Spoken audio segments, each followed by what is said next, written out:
All right, welcome to the latest edition of the Inside Lacrosse Unit Talk series. We are live via Google Plus Hangout from the Ridley Athletic Complex on the campus of Loyola University in Baltimore, Maryland, with the Loyola starting attack from left to right: Justin Ward, Nico Pontrello, and Brian Schultz. How are we doing tonight, boys? Good. Nice. Well, thanks for coming on this evening. Continuing a stunning Google Plus series this spring. Glad to have you guys on. We've had a lot of talented attack units and one great defensive unit in Maryland. But Loyola coming off a number 3 seed for the NCAA Tournament, playing Saturday in the first game of the playoffs. Saturday at Ridley Athletic Complex at noon, live on ESPNU. We'll have full coverage on InsideLacrosse.com. And if you're in the area, you should make sure to stop by. It's going to be an awesome game. So first off, just kind of tell us what this week has entailed for you guys. Yeah, this week we're sort of wrapping up finals. Across campus, students are doing their thing, trying to get those final grades in. Lacrosse team, we've been managing that in terms of getting the finals done, getting up here and getting into practice, and sort of getting to know Albany. So outside of that, we've gotten a couple lifts in.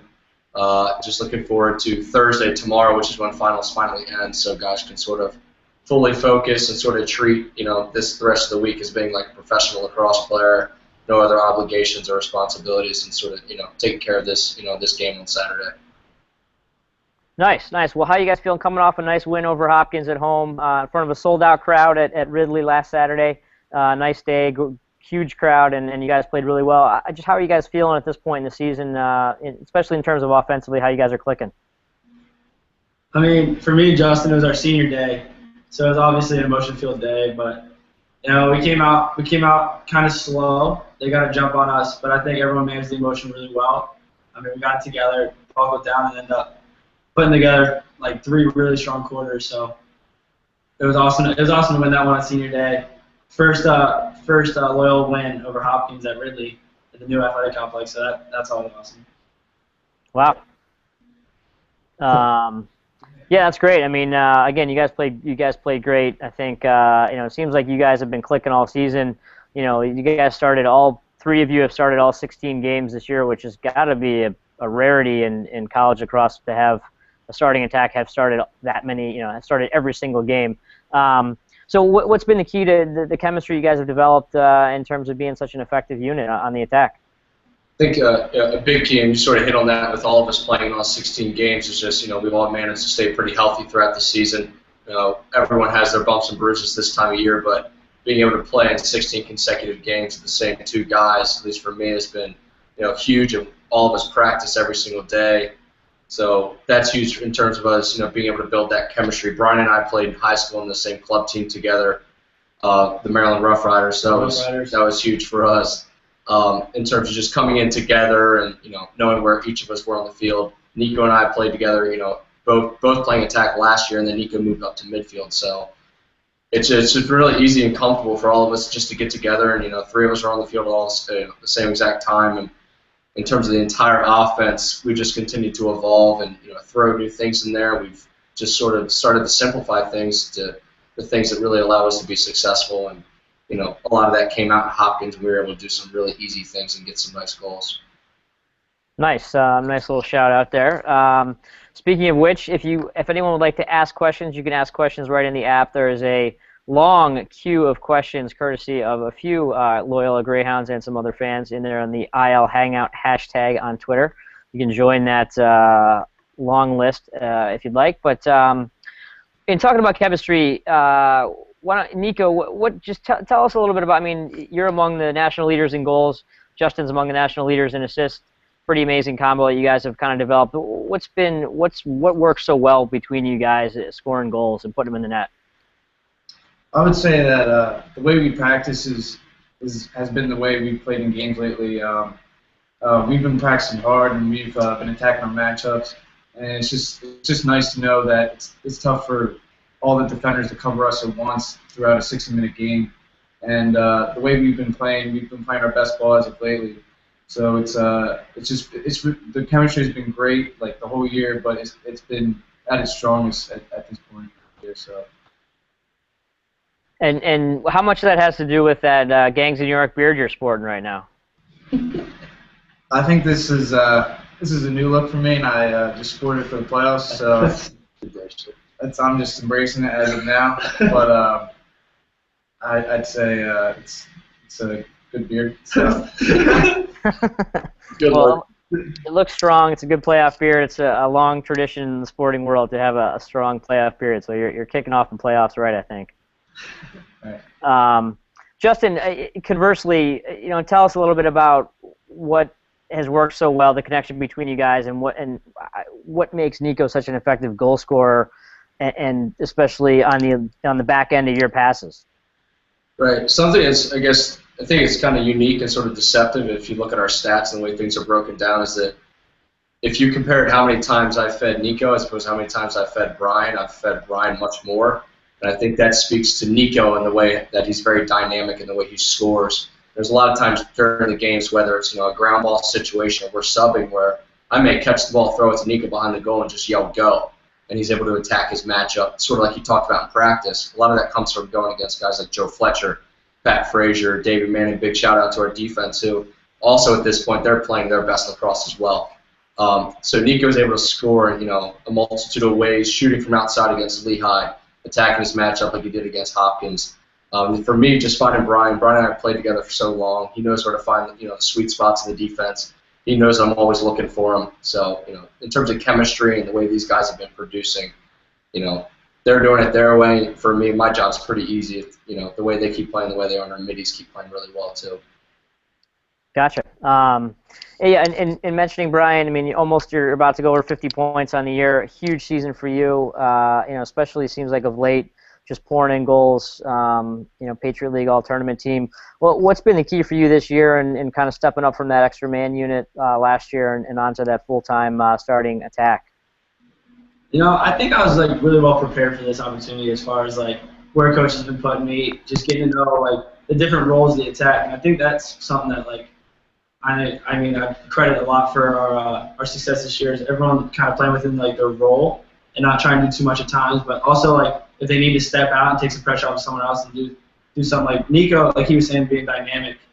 I think if there was a hockey assist category in lacrosse, I think Nico would get a lot of credit there as far as initiating plays and moving it to Justin, who he can find that next pass, which seems like a lot this year has been me on the other end, kind of a little skip pass or just looking through the defense or spot feed. And I think I've gotten used to reading our attack's movement and our tendencies and being able to put myself in a spot that when Nico has a hard dodge and Justin has a great look, I can be on the finishing end of it and kind of just put it away and get one for the team. Gotcha. For you guys, all three of you having been through the 2012 championship, what's maybe different going into the playoffs this time around, having gone through that before, and maybe what that first run, that run in 2012 that you guys had, looking back on it, what was maybe different than you expected it to be heading into that playoff run?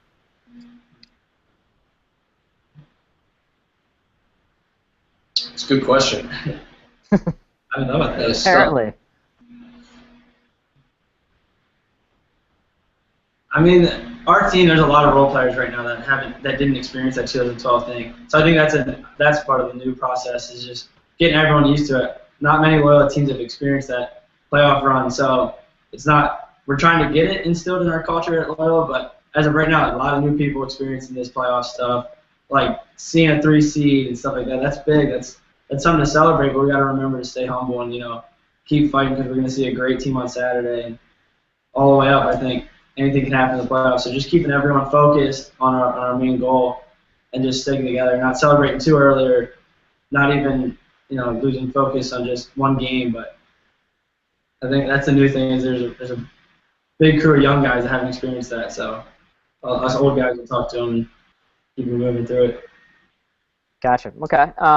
Well, maybe then when you do look back on 2012, what was if you had to pick one key from that run, something that would kind of apply to this year, what would it be? What was something that you can kind of carry over that will help you to do what you want to do this year, which is, I imagine, win that national championship again? One big thing that I always think about in 2012, and it's something that the older guys try to instill in, whether it's last year's team or this year's team or future teams, is the way in which we need to prepare in order to be successful. And that comes in a multitude of different places, whether it's hydrating, whether it's taking the extra ice bath now that you don't have to worry about rushing to class. One thing I remember, and it's the reason why we beat Denver 3 times that year, was scout team.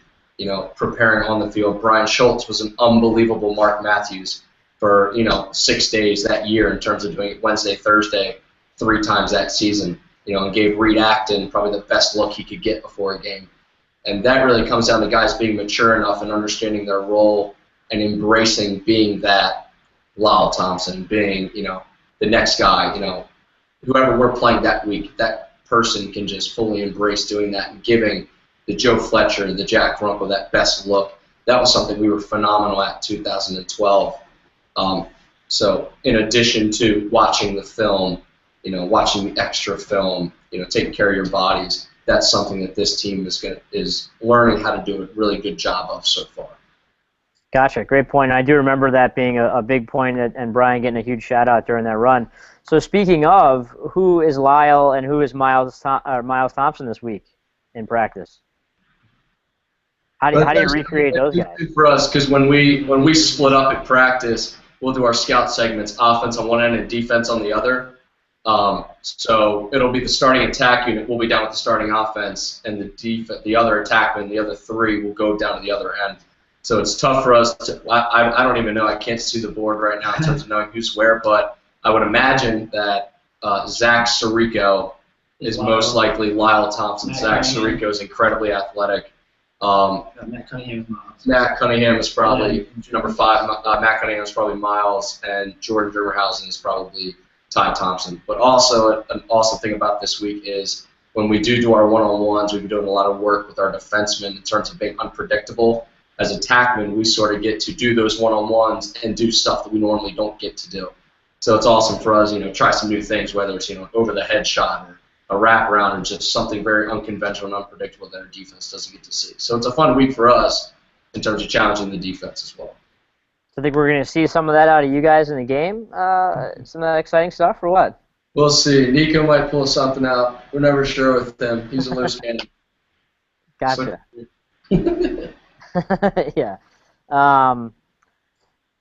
I mean, there's a lot of hype on Joe Fletcher, and whether or not he's going to play Lyle. If you guys want to say, great, but just kind of talk a little bit about what he's done all year and how effective he's been and playing against him in practice every day and the rest of the defense. Talk about Fletch. Yeah, I don't think many people would be surprised if Fletch covers Lyle Thompson on Saturday. Lyle, in my opinion, is the best attackman in the country. Joe, in my opinion, is absolutely the best defenseman in the country. I think Fletch might be the best lacrosse player in the country, but he'll probably hate to hear that. But if he's watching, Fletch, you heard me. So just the way Fletch is, he's incredibly humble, incredibly hardworking. His intangibles, his instincts, his hard work, the discipline, the way he was, trained, as a kid growing up, whether it was in high school or rec ball. It's incredibly fundamentally sound. And never really wavers from those opportunities to make the really easy play. I think that's what makes him so different than a lot of other great defensemen. The way I look at Fletch is he's the guy that doesn't let you take a day off as far as an attackman. If I go out and try to take like a jog at him, he's going to take the ball away. That's his thing. So he brings it every day. He doesn't let you take a day off. So we always appreciate Joe as far as that guy to really keep the team full speed all the time. Nice, excellent. Well, you guys mentioned, going back a couple answers, you guys mentioned role players, and it looks like Pat Laconi's looking for a shout-out for the Rope Squad and the Grinders on Twitter. So you want to talk about that unit and what they've done for you guys? I would say Cody, Duff, and the rest of the Rope unit have played tremendous by pushing the ball in transition, and we really appreciate how their offense is as quick as we've seen. When they get a cause turnover, one of them just scoops up the ground ball, and they just all of them just fly out like jets. And we're just really appreciative to have them come down in transition because we know good things are going to happen from them. Gotcha. Okay. Well, let me look through some of these questions on Twitter and see what we got here. Like I said, Pete Bose fired in a lot of them. And I got to give a shout out to his Twitter handle Hungry Hip Bose. which is one of the more creative ones that I have seen. This one for Nico. Would you rather fight one horse-sized duck or 100 duck-sized horses? I'd rather fight one horse-sized duck because 100 would just probably be way too to handle. So, Get overwhelmed. Yeah. All right. I can't argue with that logic. That sounds pretty smart. I should have probably looked at these more intensely before this thing, but there's some good ones on here. Oh, I do. And also, Brian, I like your Twitter handle, swanky.com. That's pretty solid. Yeah. The Wolf of Charles Street, also solid. Do people tell you that you look like Shaun White? Way too much. I've had the long red hair probably longer than he has, and now he doesn't even have it. So Yeah. I think people should tell Shaun White he looks like Brian Schultz. Yeah, I would agree. So but you're not going to cut your hair to follow him. I would. No. He's got that clean up look now. Maybe for a job interview, but no. But maybe not. Went to prom with one of our women's basketball recruits. Yeah. Wow. All right. Loyola basketball recruit that went to prom with Shaun White, I just found out. That's awesome. Lucky girl. That's great. Probably a pretty extreme prom. Breaking news here on the IL Hangouts. It's great.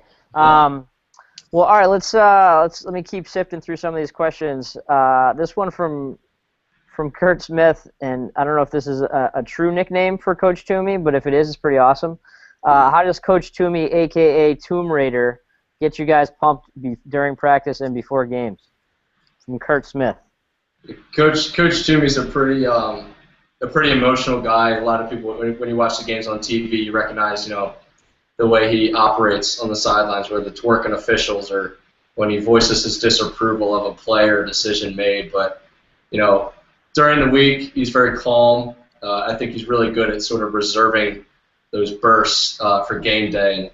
And, this year he's had some pretty unbelievable, pregame speeches, whether it's talking to us in the locker room or reminding us during a timeout. But, he's incredibly efficient with his words. He doesn't have very long and extended talks, but he does a great job of building up his pregame speech. He likes to start, being very soft-spoken and talk about the game, and then he sort of builds it up into this giant, volcano where he pretty much just he might drop, an F or something like that, and the team just responds to it like that.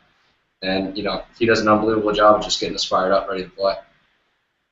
Nice. Volcano. I love that. That's a great description. Is Tomb Raider an actual nickname, or was that just made up in this comment? Depends on if he's watching this or not. Definitely not, then. It's been thrown around. Nice. All right. The team's very respectful. So. Yeah. I'd say the biggest one is probably Big Dog. Yeah. All right. Which is the Big Dog. Yeah. Okay. Nice. Well, let me. I'll keep going through some questions here. You're welcome to fire them in using the IL Hangout hashtag or right in this app. There's actually a good one here in the app. A little more X's and O's based normal question from Xavier Mills. Thank you, Xavier. What are the keys for playing successful offense in a settled situation? A couple. I'll probably just end up rattling these off, but something we always talk about is just dodging hard. Simply just drawing a slide. It's really hard to create offense for yourselves unless the team slides to everything. If you don't, mentally commit to beating your guy. Our middies have done a great job of that. Our middies typically generate or initiate the offense a lot for us. Secondly, spacing is another big one. Spacing is something we've harped on a lot this year with a lot of new faces. Jumping into the starting roles where in years past, guys have sort of been programmed and know where guys are going to be. So spacing is something huge for us in terms of finding the passing lanes. Myself, when our spacing is great, I'm always able to find those guys. But if we've got guys that are stacked on top of each other, it's sort of difficult to, break down a defense. But those are two big things for me. I think it's important, like Coach Mescal really talks about, like, keys and concepts. And I think the big thing with that is when you're in a settled, organized offense, you got to stay organized. So if one rule breaks down, you know how to fix it right away, and not just say get back in that spacing. So as long as everyone's on the same page as what formation and then the concepts within that formation, it's a kind of a foolproof idea that if one person dodges or something breaks down, everyone knows what spot each person needs to be, and get to those spots, and we can set back up and go again. So. Gotcha. And actually, I went back through all of the Google Hangouts that we've done this year for a magazine piece in the June issue that you can check out Inside Lacrosse magazine, and the newly mobile and tablet friendly InsideLacrosse.com, and realized how many weird stick rules and situations some of the attackmen have throughout the country, and some prima donnas with their sticks throughout the top teams out there. Do you guys have any weird superstitions with your sticks, or the way you kind of handle the pockets and the maintenance, and how you select your game stick every week? We're actually sitting in our locker room right now. Me and Justin were just talking about this today. He loves to mess around with the stick and fix it. He can make any stick throw the exact same as another, just through he knows all the different holes in the sidewall and where everything needs to be. I, on the other hand, the first week get one that I like, and then after that I just duplicate it over and over, so I'm comfortable. I'm pretty superstitious that if it's not broke, don't fix it kind of thing. But I know other guys will tinker with it until the minute the game starts. Where I'm big on just get something you like to keep it. Yeah. Another big one, a lot of college guys or a lot of, I guess, younger guys are interested in is tape and stuff like that. I'm a guy who doesn't like to have a lot of tape on a stick. As someone who, the way I think about it, if my hands are constantly in different spots on my stick in terms of one hand cradling to two hand, it really doesn't make much sense for me to put tape on my stick. If anything, it almost might confuse me to where to put my hands in an awkward situation. So I rarely put any tape. I might put a little bit on the bottom to keep my butt end on, but I'm a person who doesn't tape that often. Maybe once a month I'll change that tape. But there are tons of guys. I think Brian tries to retape a stick. Nico retapes a stick before games, or maybe the night before. That's some stuff that some guys do. Last season, before it started, I remember they were trying to get rid of that the donut on the butt end. They were talking about that, measuring it so it wasn't too thick. And I know that was something that freaked me out because we had a scrimmage. I think it was UNC scrimmage, and the guy told me mine was too big on the bottom. And that's something I still do to this day because that rule got taken out. And so as far as tape, little stuff like that and rule changes, it's changing constantly. You never know what little thing they might see as an advantage and try to take out. But as far as the new stick rules, I think we've all come pretty accustomed to them. We play a lot of lacrosse, so you adjust and you just move on. And so how big of an adjustment was that last year with that change? Is it pretty much past it now? Yeah, I would definitely say we're past it now. I mean, playing every day, always having time to fix on your stick. I mean, there's a lot of guys that needed more of a channel or something, but even them, I'd still say that they've gotten past it. Gotcha. All right, well, we'll go back to Twitter. Pat Laconi has a good question. Do y'all have any nicknames? Further, who has the best nickname on the team? Possibly a freshman. It sounds like a leading question, but also a good one. So I'll let you guys have at that one. Oh man, who's it? Yeah, okay. So the name that Pat is hinting at here is we have a freshman named Chris Myers. Number 39, walk-on from Calvert Hall, great kid, one of those guys that gives us a great look in practice. But I can't remember what road trip it was, yeah, we were watching but we were on our way down, or where we were going, and we watched Friday Night Lights. And obviously, Booby Miles was, quite the character. And we sort of took Booby Miles and put it into Booby Myers. So Chris Myers' nickname on our team is Booby. And that is sort of developed into multiple nicknames that come off of that. And it's sort of just something interesting about this team that everybody sort of goes with, and Chris has embraced it and has been a good sport about it, so he knows that it's not us picking on him or anything like that, but he's gone with it and run with it, and I think it's something that makes this team pretty interesting and pretty special. Well, we were talking about facial hair earlier, so Coney wants to talk about nicknames. He recently shaved into a pretty mean goatee, and so we've been calling him Coney Stark, like Tony Stark from Iron Man. He's kind of got that look going on, so shout out to Coney Stark. Nice. I like it. So are there more weird facial hair things going on other than Nico and Pat, or is it just those two? There's a lot of pirate goatees I'm seeing lately, which is kind of freaking me out, but I guess it's acceptable since the playoffs. Yeah, I guess all rules are out the window once the playoffs come around. Once the beards, if we get to a point that the beards get too big, people will shave into a mustache, which your friend Pete Bowes is pretty big fan of the mustache. Yeah, I can tell. Something important to sort of talk about the facial hair is our team and our code of conduct. Coach Tumi's a big, clean-shaven guy, so whenever we travel, everyone is full, clean shaven. So once we do get that playoff bid or that NCAA bid, guys are sort of just waiting for that opportunity so that they can finally not have to shave all the time. And I guess sort of gives some guys a different identity in a way, like Nico here going Wolverine on us, but it's something different. I think a lot of programs have that in terms of the clean cut look when you're traveling through the airport. We're one of those teams that supports that fully, but once coach gives us the green light after making the tournament, guys go crazy for it.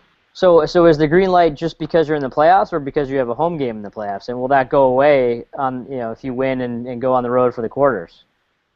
Pretty sure our tradition's always just been just a playoff. Okay.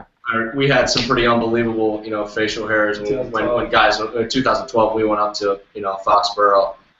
Pete Bose's mustache was phenomenal. I've never seen a 20-year-old kid with a mustache like that. He looked like a 45-year-old professor. Or like Ron Burgundy. He looked like Ron Burgundy. It was pretty unbelievable, actually. You can check that out on Loyola Greyhounds' YouTube page.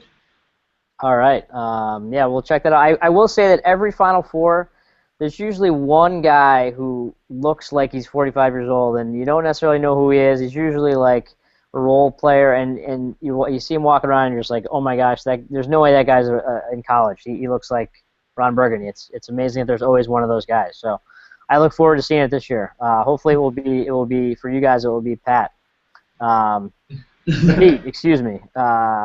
But anyway, so a couple more questions. This one came in. It looked like it came in on Twitter and in the Google Plus app. So I will make sure that I ask it. What daily workouts, lacrosse training should a high school student go through in order to get that to that Division I level? What kind of work should be put in for the West Coast kids? And for the West Coast kids, what kind of process should they go through to get noticed? So training, getting noticed, daily workouts, what can especially maybe kids in non-traditional areas do to get noticed, get to that next level, get better? Yeah, I think the biggest thing for Division I, and it's something that I was pretty fortunate that I had at the time when I came in as a freshman, is simply just stick work. I think people really underestimate how important it is every day consistently in your freshman fall when you show up to be able to catch and throw and shoot and dodge with both hands. Whether your athleticism isn't quite there as a freshman, I was like 5'10", 195 pounds, pudgy, fat, but fortunately enough for me, I was sort of smart and I could catch and throw with both hands. So it was easy for me to get on the field, and my body caught up to me eventually through the hard work that every Division I kid goes through. So there are a lot of kids that come in incredibly athletic but lack the skills, and the fundamentals with their stick work, and they don't necessarily evolve and continue to get better if they don't challenge themselves on their stick work, if that sort of makes sense. But the biggest thing for me in terms of whether you're on the West Coast or whether you're down south or on the East Coast, it really doesn't matter. It's the best kids have that the great stick work, especially the young kids that play a lot. The guys that come in are able to catch and throw and make the offense work in the fall. That's sort of what really gets you noticed by your offensive coaches and your head coaches, at least on the offensive side of the field. As far as working out, I'd say that in the off season is huge. Where I know you're playing summer ball and stuff in high school, and you don't feel like running or you don't feel like working out as hard, but that off season is where you can really, as a lacrosse player and just as an athlete, just work on your sprints, work on in the weights. Like you want to do more like workouts that are lacrosse oriented, as far as like cross training or like shoulder workouts instead of like some meathead workouts where you're just like one rep and done. You're gonna want to hit the weight room and really work on your sprints and running as far as the off season workouts go. Gotcha, great stuff. And following up on that, there was a question on Twitter about which Pontrello brother can squat the most. So since we're on the topic, why don't I fire that one at you as well? Actually, I have an older brother that squats the most between me and my younger brother. So, yeah, he wins that battle. All right, fair enough. Well, once again, number 3 seed Loyola, 15-1 on the year, hosting Albany, the Great Danes, at noon on Saturday, live from Ridley Athletic Complex in Baltimore, also on ESPNU and the newly mobile and tablet-friendly InsideLacrosse.com. Just a couple last questions here since we're getting late, and I know you guys got work to do. How do you? There's been a lot of hype on the ACC this year, and those teams all making the tournament. How do you feel you guys are portrayed in the national media and amongst fans among those elite teams? And are you frequently mentioned among those top teams and given the respect you guys think you deserve?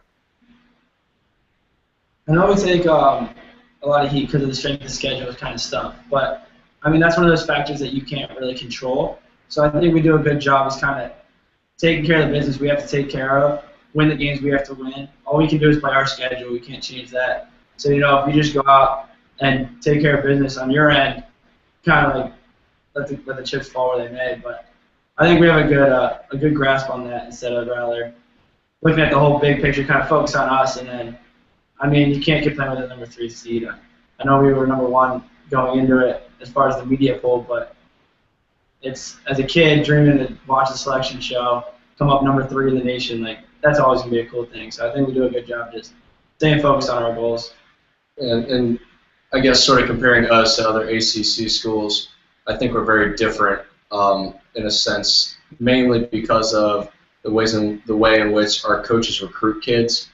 And that's sort of a big thing that a lot of kids really get caught up in and things like that. But our coaches, I guess you could say, are laggers in terms of the way in which they recruit. And you see a lot of ACC schools who are getting, freshmen and sophomores in high school, and whether you want to call it, maybe risky, taking a chance on a kid that early, but he's that good that he's going to be something. Our coaches do an unbelievable job of simply just finding, great kids, with great work ethics that our coaches are confident they can mold into Greyhounds, And I think our identity as a team is also very unique from those other ACC schools. Not very unique, but some of them. We like to get up and down, and I think that also adds, ties into the way in which our coaches recruit. They recruit, athleticism, maybe not the kid that can run down both alleys and stick it right and left-handed, but those things will come along as you develop in this program. I think that's something pretty unique about our team versus those ACC powers. Gotcha. Yeah, I think, the recruiting that you guys have done and the program you guys have built, and the fact that this year you guys started out in the rankings, our face-off yearbook rankings, almost lower than you did in 2012, and I remember hearing about it at the time, and there's a lot of turnover on the roster, and you guys overcame it. It's just kind of like people want to kind of seem to be waiting for you guys to fall off, and it's not happening. So that's a credit to you guys. But speaking of which, are comparisons to 2012 a good thing or a bad thing at this point? Like, do you want to reference back to then and try to draw parallels, or do you want to try to just focus on this year? What's kind of the strategy there on your guys' end? I think that comparison has positives and negatives, or things that we look at and things we don't look at. A big positive initially what I think of is the way in which our defense played at that point during that stretch. Our defense dictated our success in terms of allowing us to play offense in ways that we wanted to, really fast. They eliminated things that other teams wanted to do and forced them to do different things. And then another thing we take from that is, we learned how to prepare. We sort of talked about this in another question, but 2012, 2014, those are similarities we like to draw upon, but I think a big difference is this team's a lot different. It's much, much different. We don't have a guy like, Scott Ratliff, big shout out to Scotty if he's out there watching. We don't have that long pole that's going to score 18 goals in a season or whatever his ridiculous number is. We don't have, Mike Sawyer, a great standstill shooter. Eric Gillespie on the other side. That, our offense is much different, from that season. But again, there's still some similarities. Big Jack in goal. Pat Laconey, Kyle Duffy. Kyle didn't get much, publicity that year because of Josh Hopkins, but Duff was in there taking, the same amount of runs as Pat and Hawkins as well. Mm-hmm. Gotcha. Well answered question there. And just a couple more. One, I wanted to touch on the relationship you guys have built with Newtown, Connecticut. Really cool thing that you guys have done and did quickly after that terrible tragedy when it happened, and have kind of maintained a really cool connection with those guys and that community. And a bunch of kids came down to the Bucknell game this year. But just kind of talk about that connection and what it's meant to you guys and what the relationship is like with them. That whole thing was sparked by a freshman at the time. This was last year, by Jason Crane. He's number 51 now. He's at LSM for us. And he kind of stepped up and did some organizing and pulled it together. We were in contact with I think Jim Wallace, who's in charge of the Newtown Youth Lacrosse program there. And after making that connection, it kind of snowballed into this whole. A bunch of guys took an RV from Baltimore up to Newtown. We did that last year, and it was awesome. It was like better than you could imagine as far as just getting out there, meeting new people, and just getting together in a time that was pretty tough, and just shedding some light on lacrosse and what that can do to bring a community together. And then after that was such a success, we just got really close, made a relationship, made a bond. They came down to the Denver game, I think it was last year, and then this year we figured there was no way we couldn't go back. Like after that connection, after making so many friends up there, we put it together again. We went up, and it was a great turnout. Newtown always has terrific turnout as far as campers and kids coming out to just meet us and play, and they always surprise us with their talent. So I think we were saying there was over 100 people came down for our Bucknell game this year. Wow. And so they came, they were in the stands, they came down the field after. It's just an awesome opportunity to meet them, and now it became this whole relationship where they're part of the Loyola Greyhound family. So we have one of their jersey is like hung up in our locker room picture frame. It's got the number 26 on it, which represents the United Kids. And it was just a really good thing to do. Like once we got done 2 years ago, last year, this past year we've done it since, and it's just good to see these kids that they enjoy this time. Like they really look up to us when we are signing autographs and playing catch and stuff like that. It's just a really nice thing. Very cool. Well, glad you guys are doing that. I'm sure it's a really cool thing. So well done. And then just one last question, because Alex Klintzowitz, I can't say the guy's name, that's why I haven't asked any of his questions, but he did ask a lot of questions. Want to get one in. Nico, has the NCAA accepted your appeal to allow 5XL shorts? I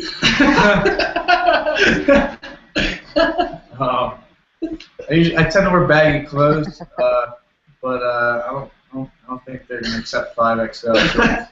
He might like them. Alex might like them. Especially if you're not that tall.